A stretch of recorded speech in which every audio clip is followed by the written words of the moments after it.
Estás escuchando Buen Día a Día. Estás en Radio Splendid AM 990. Todas las voces.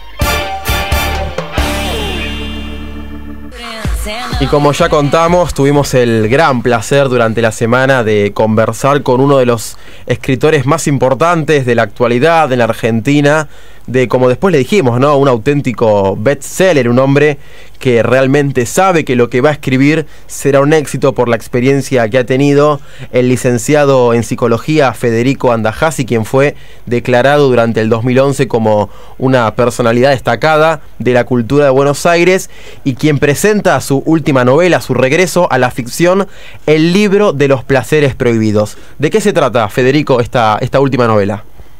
Bueno, a ver, el libro de los placeres prohibidos es un libro que transcurre en dos ejes.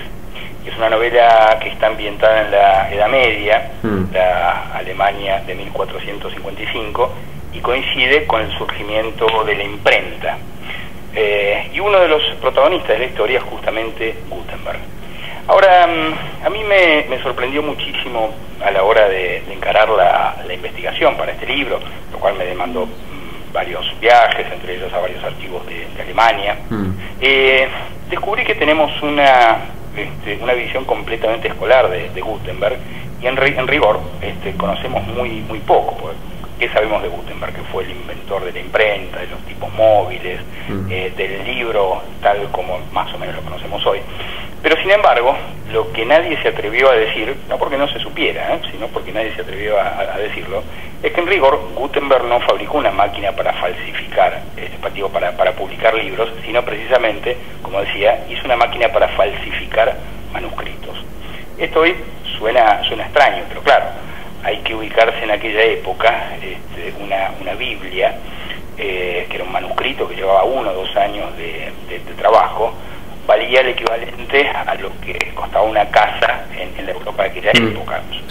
Digamos, a plata de hoy, por así decirlo, valía no menos de 1 millón de euros.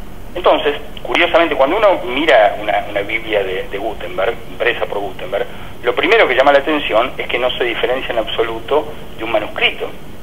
Es decir, lo que está claro era ese afán de perfección que claramente, digamos, uno después cuando indaga en la vida de Gutenberg se entera que en rigor lo que había inventado la máquina para falsificar. De hecho, bueno, él se asocia con 2 otras personas, con Fust, un banquero, y con Schroeffer, un artesano, y Fust justamente es apresado en París intentando vender estos manuscritos falsos. Entonces, claro, cuando empiezo a investigar acerca de la vida de Gutenberg, me encuentro con una cantidad enorme de juicios que le inician diversas instituciones, diversas personas. Entonces es curioso porque las pocas biografías que existen sobre Gutenberg, que realmente son muy pocas, se basan en estos documentos judiciales. Y es muy fácil deducir efectivamente que Gutenberg, que además era hijo del director de la Casa de Moneda de Mainz, de aquella ciudad alemana, conocía todos los oficios de impresión, de acuñación de monedas. El padre era perito en falsificaciones de dinero, con lo cual, digamos, sabía muchísimo acerca de falsificar. Entonces, este es uno de los ejes de la novela. Pero por otro lado, digamos, es una novela que no se trata, digamos, de esas biografías noveladas, sino que es un thriller. Yo la defino como una novela policial, porque se inicia justamente con el asesinato de una prostituta en un burdel muy curioso, que después nos vamos a enterar que en realidad no es un burdel, sino algo mucho más sagrado, un burdel. Y entonces nos encontramos con que este asesinato en realidad es una serie dentro de una cantidad de homicidios de prostitutas. Entonces, claro, ahí las dos historias se enlazan porque en realidad la Iglesia, cuando descubre el invento de Gutenberg, tiene un motivo para alegrarse, que es que, bueno, dicen, este invento para falsificar libros, en realidad, bien utilizado, puede servir para difundir las Sagradas Escrituras, la Biblia, etcétera. Pero claro, otro sector de la Iglesia decía, claro, pero también están aquellos otros libros, los libros profanos, los libros heréticos, y entonces rápidamente también se van a difundir aquellos libros prohibidos.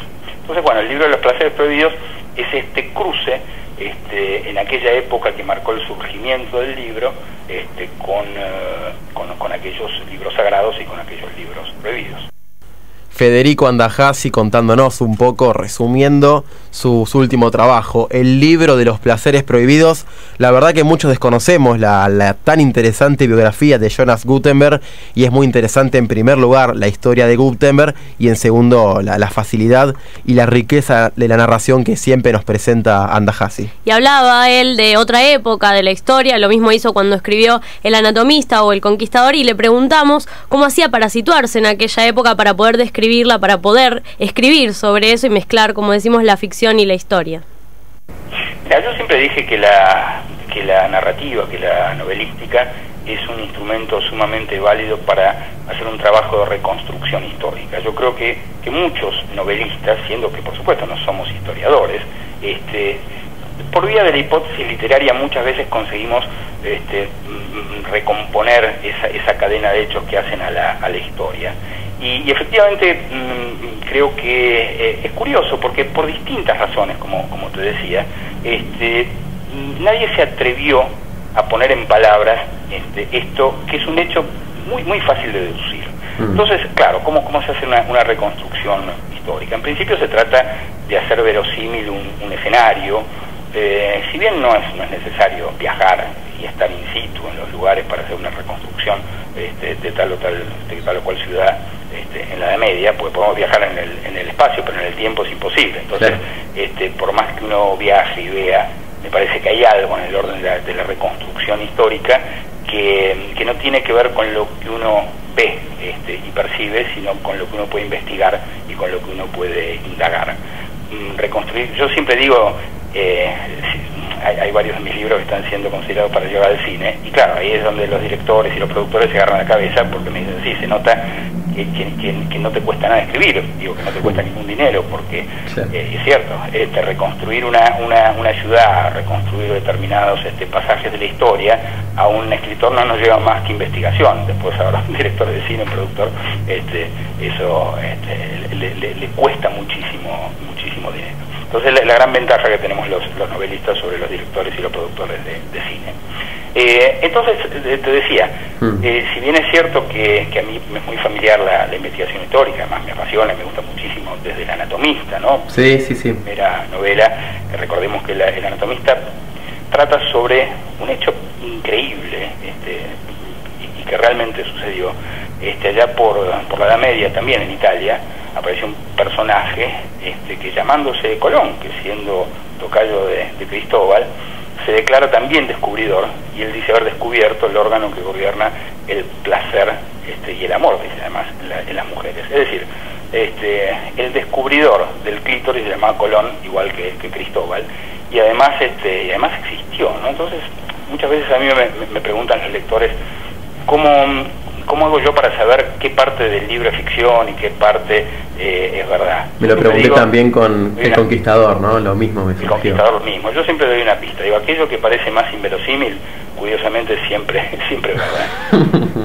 Realmente es verdad. Qué interesante lo último que nos contaba Federico Andajasi acerca de la verosimilitud de sus ficciones, principalmente esta última, El Conquistador, El Anatomista, donde habla sobre la historia del hombre, la historia de las religiones, y esa pregunta de, bueno, ¿qué es verdad y qué es ficción? Bueno, lo que dijo Andajasi, lo que crees que es ficción, eso es lo que más cercano está a la realidad. Federico Andajasi nos presentó el libro de los placeres prohibidos en el aire de Radio Splendid AM990. Con Julián Di Belonia, Carolina Albornoz, Cristian Grillo, Sebastián Aur, Alex Hatchian y Nicolás Licera. Buen día a día. Buen día a día.